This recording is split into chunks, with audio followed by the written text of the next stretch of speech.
What's up, you guys? Welcome to Unit 2 of the Modern Real Estate Practice in Illinois, and it is real property and the law.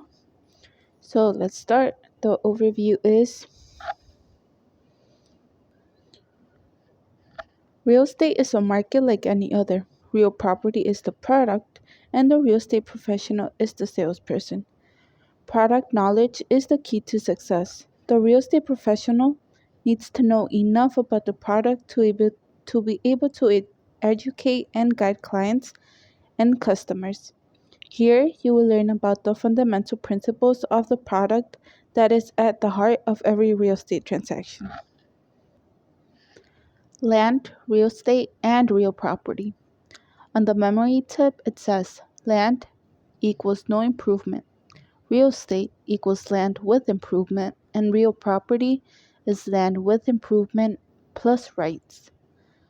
The term land, real estate, and real property often are used interchangeably. To most people, they mean the same thing. Strictly speaking, however, these terms d- refer to different aspects of the same idea. To fully understand the nature of real estate and the laws that it affects, licensees must be aware of these subtle yet important differences. Land Land is defined as the Earth's surface extending downward to the center of the Earth and upward to infinity. Land includes not only the surface of the Earth, but also the underlying soil. Land also refers to objects that are naturally attached to the Earth's surface, such as boulders and plants. Land includes the minerals and substances that lie far below the Earth's surface or subsurface. It includes the air above the Earth all the way up into space, airspace. And then it has a little picture saying land, and it says Earth's surface to the center of the Earth and the airspace above the land include the trees and water. Real estate Real estate is defined as land at, above, and below the Earth's surface, plus all things permanently attached to it. Real estate is similar to land but means much more. Real estate includes the natural land along with all human made improvements. An improvement is any artificial addition to land, such as a building or a fence. The term improvement, as used in the real estate industry, refers to any addition to the land. The word is neutral, whether the artifact attachment makes the property better looking, more useful, or more or less valuable, the land still is said to be improved. Land also may be improved by streets, utilities, sewers, and other additions that make it suitable for buildings.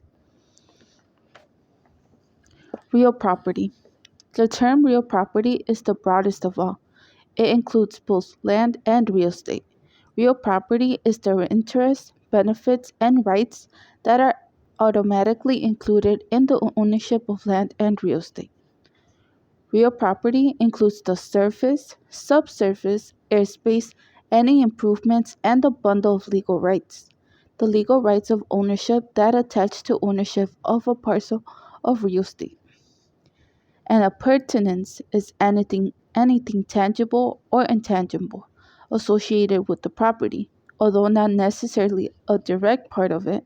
Typical appurtenances include parking spaces in multi-unit buildings, septic tanks, easements, water rights, and other improvements. An appurtenance is connected to the property and ownership of the appurtenance.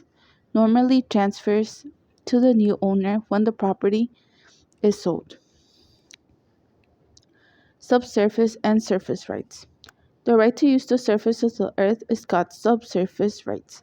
However, real property ownership also can include subsurface rights, which are the right to the natural resources lying below the earth's surface. The two rights are distinct. An owner may transfer surface rights without transferring the subsurface rights.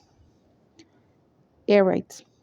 The rights to use the space above the earth may be sold or leased independently, provided those rights have not been preempted by law. Air rights can be as important can be an important part of real estate, particularly in large cities where air rights must be purchased to construct office buildings. Examples of constructions based on air rights include the MetLife building in New York City and One Prudent Plaza in Chicago. To construct such buildings, the developer must purchase not only the air rights, but also numerous small portions of the land's subsurface for the building's foundation support. Before air travel was common, a property's air rights were considered unlimited, extending upward into the farthest reach of outer space. However, now that air travel is common, Congress and the courts have placed limits on air rights. Today, the court permits reasonable interference with air rights, such as that necessary for aircrafts, so long as the owner's rights to use and occupy the land is not unduly lessened. Governments and airport authorities often purchase adjacent air rights to provide approach patterns for air traffic.